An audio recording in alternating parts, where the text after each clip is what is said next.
Bismillahirrahmanirrahim. Alhamdulillahi rabbil alamin. Akatulabe kuduwa nagwe fujabira nga tuyigiriza ntijo saba Allah subhanahu wa ta'ala na kuwa ilimu na kugasa kunsuku neno kubanga kuwadde ilimu obokumanya nobera nga kukuyamba ngokukolerako n'okussa mu nkola ekyokubiri nasigamba nti osabe nayo ng'osaba Allah akuwa riziki enungi etali mu haramu. Nasengayo nti osabe Allah subhanahu wa ta'ala akuwa okubeera ng'okola emirimu gyakkiriza, okola omulimu n'ogulongoosa nga Allah bwagwagala n'agukuwamu empeera. Dua egamba bweti nabwaffe Muhammadin sallallahu alaihi wasallam yatuuka n'ogamba nti sabahan mubakira, buli lw'obukeesa ku masha beera ng'osaba Allah n'edduwa eyo ng'ogamba nti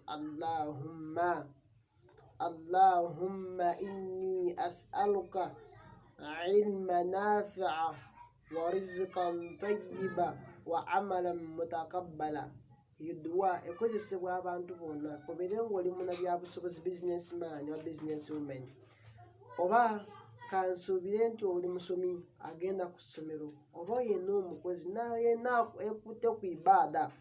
Saba Allah ng'omugamba nti Allahumma inni as'aluka ilman nafi'a wa rizqan tayyiba wa amalan mutakabbala.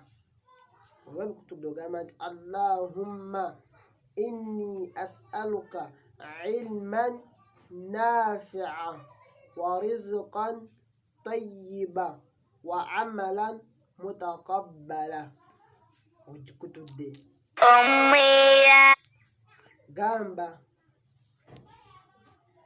gamba duwa eyo ng'osoma nti Allahumma, ay Allah, oh my Lord, inni as'aluka, mazima nze nkusaba, inni as'aluka, mazima nze nkusaba, ilman nafi'a, ompe ilimu ey'omugaso, ilman nafi'a, ompe ilimu enangasa, knowledge eyina omugaso gyendi, ompe ilimu enangasa, wa rizqan tayyiba,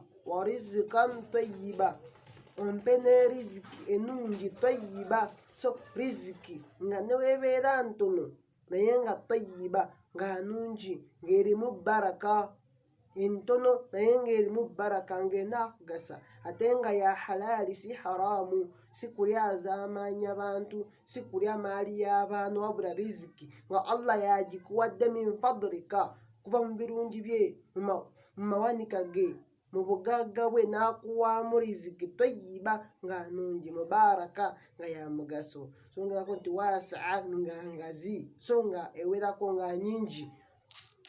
N'ogamba nti wa amalan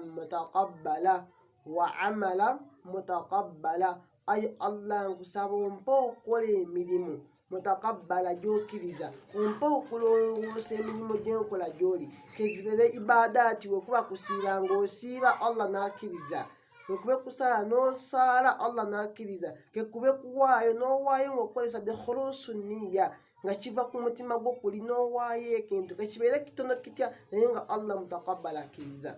Nabbi yagamba nti bangi tukola emirimu, tukola ibadaati ez'enjawulo naye tumanyi Allah akkiriza ibada gy'okoze.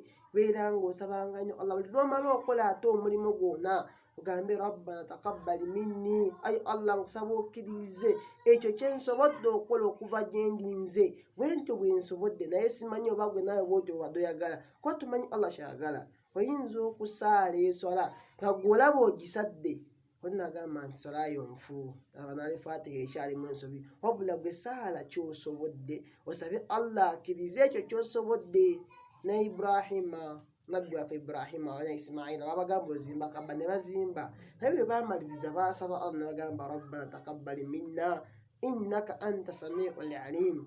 Ayi Allah tukusaba okkirize ekyo kisobodde okuba gye tuli kyekyo, tesobola kuba perfect ku kyoyagala, wabula ffe kye tusobodde okolawo ekyo bamusaba Allah okkirize ekyo. Naawe saba Allah akkirize ekyo ky'okozeewo.